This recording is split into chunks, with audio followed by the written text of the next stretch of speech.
Today we explore an indie game about the ancient Egyptian god of death, as well as a new game by one of the greatest story writers in gaming history, in this weekly horror update. A new psychological horror game by the name of Posttrauma by Red Soul Studios was just announced for consoles and PCs. The trailer seems extremely creepy as you explore an abandoned subway station as well as other areas. In addition, Red Soul Games has entered a new partnership with publisher Raw Fury. The founder states that working with the new company won't affect development much, but will make Posttrauma a bigger game than he initially had in mind, which can be a good or a bad thing. There is no set release date for Posttrauma yet, but it is available to wishlist on Steam right now. A new game from the brilliant mind of Hideo Kojima was just announced. The man responsible for the success of games such as Metal Gear Solid franchise, Death Stranding, and Silent Hill just revealed to the world Death Stranding 2. However, that's not entirely what this segment is about. Yes, Death Stranding was an amazing game and for sure deserves a sequel, however, it's not exactly horror, is it? That being said, we possibly have gotten more information on a potential horror game that Kojima is working on. It was announced back in June that Kojima would be working with Microsoft on a Microsoft Cloud title. It was rumored then that this might be a horror game titled Overdose, and just recently there may have been some leaked footage of that game. We know that ever since the cancellation of PT, Hideo Kojima has wanted to work on a horror game, even stating that he wants to make the scariest horror game of all time. And on his partnership with Microsoft, he states that Microsoft gets his vision while other people called him mad. To me, this sounds like this would be him working on this horror game.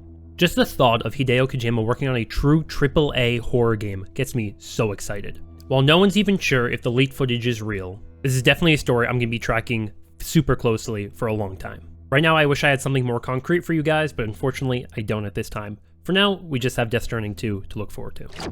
The hit indie horror game Iron Lung has come to the Nintendo Switch. If you didn't know, Iron Lung is a game where you travel in a submarine along a blood lake, taking pictures of various points of interest.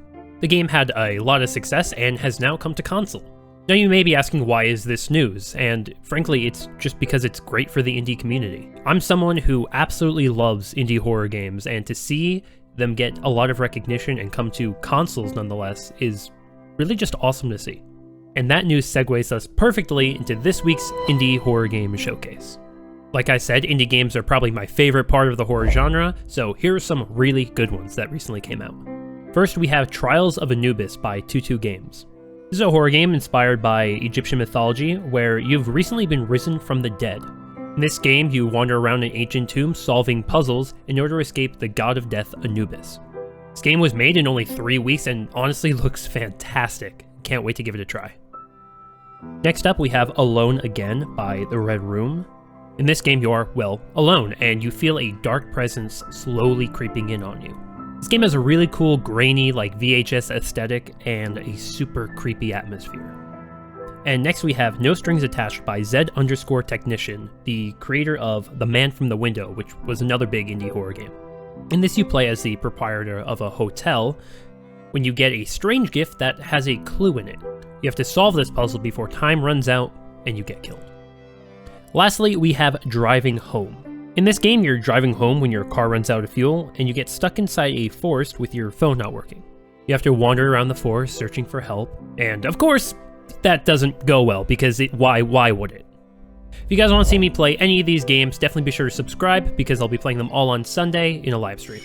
One last game I'd like to talk about is Sleep Paralysis: The Uncanny Valley. This game was too long to fit into a live stream, so I actually recorded it, edited it down, and it's up on my channel right now. In this game, you play as someone dealing with sleep paralysis. Except in this game, his sleep paralysis demons can actually hurt him. It was a very story-driven horror game with some short puzzles, and overall, a lot of fun. Anyway, if you guys enjoyed this video, definitely be sure to check out more from me. Should be some videos on the screen right now, so check out one of those. Anyway, I'll see you all in the next one. Peace.